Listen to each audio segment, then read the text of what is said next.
have lived for 37,000 days, and right now I am sitting in the exact spot where I have made peace with how I want my final chapter to feel. My children call it aging in place, but that's just a polite modern euphemism for a staring contest with the inevitable. At 102 years old, living alone in this house isn't a Hallmark movie. It is a brutal daily negotiation with a body that is turning into a ghost while I'm still using it. People look at me and see a miracle. They see a sweet little old lady. But if they could reach inside my mind and see the thoughts I have when the sun goes down and the floorboards start to groan, they would understand that I am not waiting for the end. I am meeting it with a clarity that only a century of life can provide. I have embraced a deep, quiet understanding of my departure, and it doesn't involve a cold hospital bed, a weeping family, or being a prisoner of machines. It involves a silence so absolute that most of you, with your phones and your constant noise, would lose your minds within minutes of feeling it. If you want to know what it's actually like to stand at the very edge of the cliff, not afraid of the fall, but protecting your right to a graceful landing, then you need to listen closely. This is the honest, unfiltered reality of my final chapter, and it might be the most uncomfortable thing you'll hear all year. The first thing you realize when you pass the century mark in America is that you have become an alien in your own country. The United States I was born into is buried under 10 layers of plastic, neon, and meaningless chatter. I sit here in this wingback armchair, which, by the way, has outlived 2 of my 3 sons, and I watch the world through that window like a spectator at a play that has gone on 3 acts too long. Living alone at this age is a deliberate act of war. It is my rebellion. My family wants me in a facility. They use words like community and safety. I call it a managed decline. They want the peace of mind that comes with knowing Mom is being watched. But they don't care about my soul. They care about their own guilt. I would rather face the natural cycles of life in my own kitchen than spend 1 more minute being patronized by a nurse who calls me sweetie while she checks my vitals. There is a specific kind of dignity that only comes from being the absolute master of your own solitude, even when that solitude is heavy enough to crush your ribs. My vision for the end is built on a foundation of cold, hard detachment. The biggest mistake you young people make, and by young, I mean anyone under 80, is thinking that the end of life is about holding on. It isn't. It's about the brutal, beautiful art of letting go until there is absolutely nothing left for the world to grab onto. I have spent the last 15 years systematically erasing my footprint from this earth. I've given away the jewelry that caused fights, the fine china that no one uses, and the photographs of people whose names have dissolved into the fog. When I look around this living room, I don't see mementos anymore. I see tools. This is the part they don't tell you in the movies. At some point, the past stops being a comfort and starts being an anchor. And I intend to be light. I want to be so light that when the wind finally blows through this house, it takes me with it without a single shred of resistance. Every morning, I perform a ritual. I wake up at 4 in the morning because when you're this old, you don't really sleep. You just wait for the light to return. I lie there and I check my hands. I move each finger 1 by 1 to see which joints have decided to go on strike today. Then comes the test, the kettle. The tea kettle is heavy now. It represents my right to live in this house. If the day comes when I cannot lift that kettle to the stove, I will know that my time of ultimate surrender has arrived. I've lived through the Great Depression, the Dust Bowls, World War II, and the loss of almost every person I ever shared a meal with.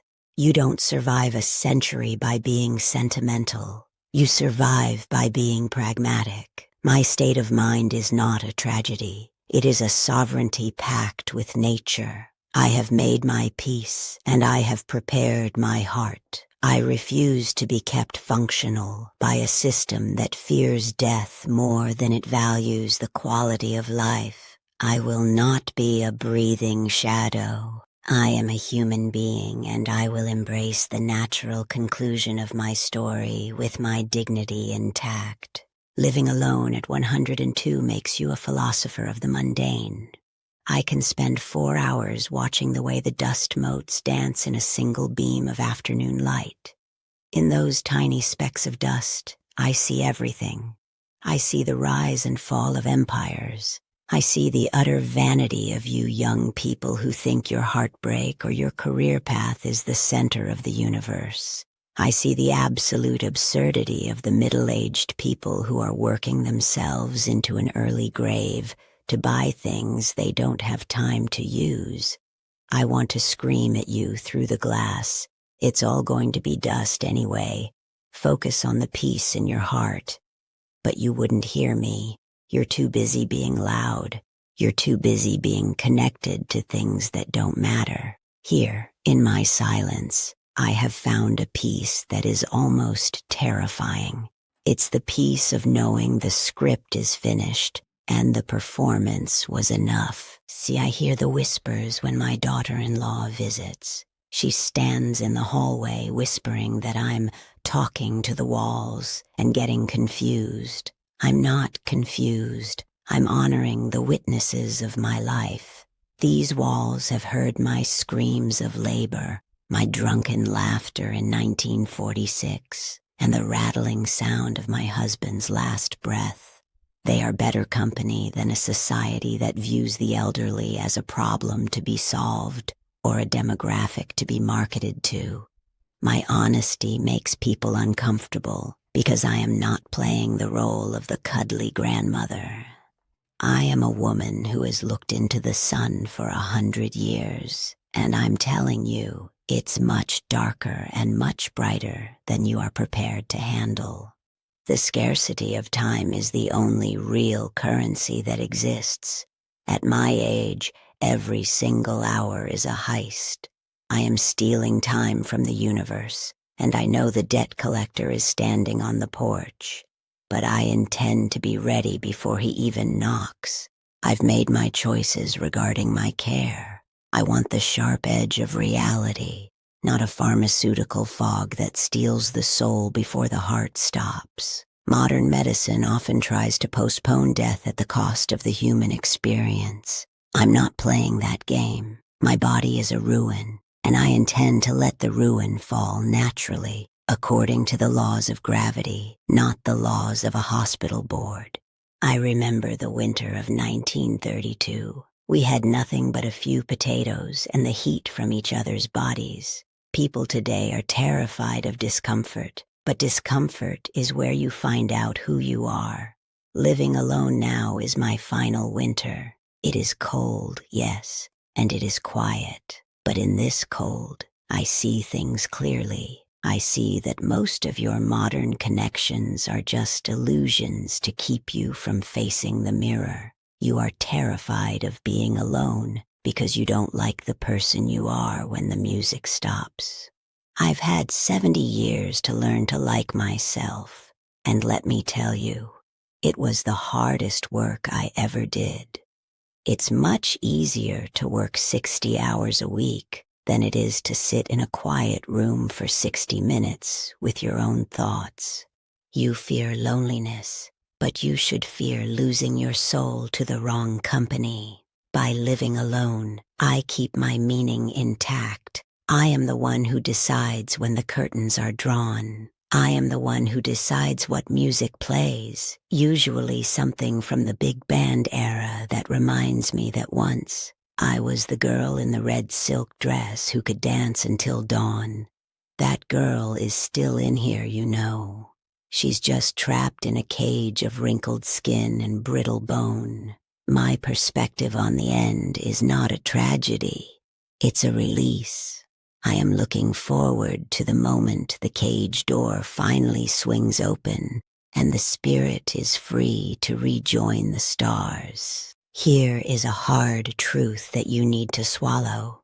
Most of you are living lives of quiet desperation, waiting for a someday that is never, ever coming. You think you have time. You don't.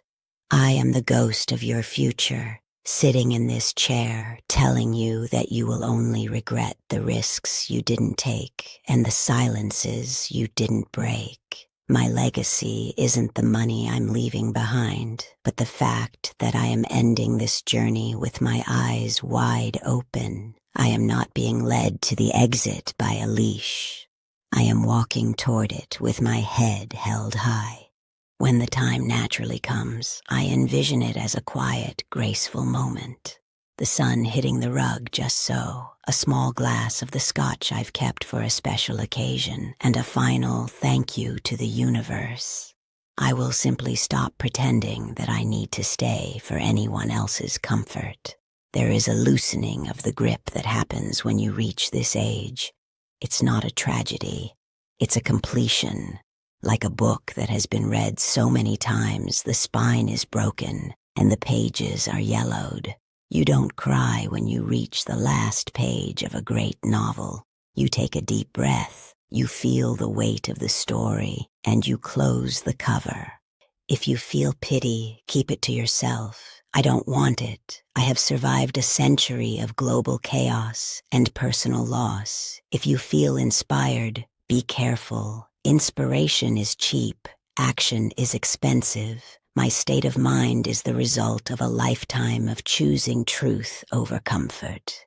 I am a pioneer on the final frontier, and the view from here is spectacular. I am living alone because I earned the right to my own silence. The end isn't coming for me. I am moving toward it, and I am exactly where I am supposed to be. I've seen friends go out in hospitals, surrounded by beeping machines and frantic energy. They looked like they were being robbed. I refuse to be robbed. I have spent a century building this life, and I will be the one to sign the final page. There is a power in that, a power that society tries to take away from us as we get older. They want us to be quiet and compliant. I am neither. I am centenarian. I am alone, and I am more alive in my solitude than most people are in their crowds. The shadows are getting longer and my tea has gone cold. But before I retreat back into the silence that I love so much, I want to ask you something. If you were standing where I am, with a century of memories behind you and only a few fragile steps ahead, would you be proud of the story you wrote? Would you be ready to sit in this chair alone and not be terrified of what's in the room with you? Life is a precious, terrifying, and fleeting gift. Don't waste it being a version of yourself that belongs to someone else. Don't wait until you're 102 to start being honest. If this look into my final chapter has stirred something inside you, if it made you angry or sad or strangely peaceful, then you need to pay attention to that feeling. That is the sound of your own soul waking up from the sleepwalk of modern life. I don't have much time left for long conversations, but I hope this one stays with you like a splinter. Please, if you find value in these hard truths, subscribe to this channel. We need more people who are willing to hear what is real, and I want to hear from you. If you reached 102, what is the one thing you would refuse to give up? What is your kettle? Leave a comment below. I may not be able to reply to all of you, but I will be sitting right here, in this chair, reading your words as long as the light holds. Goodbye for now, and may you find the courage to live your own truth.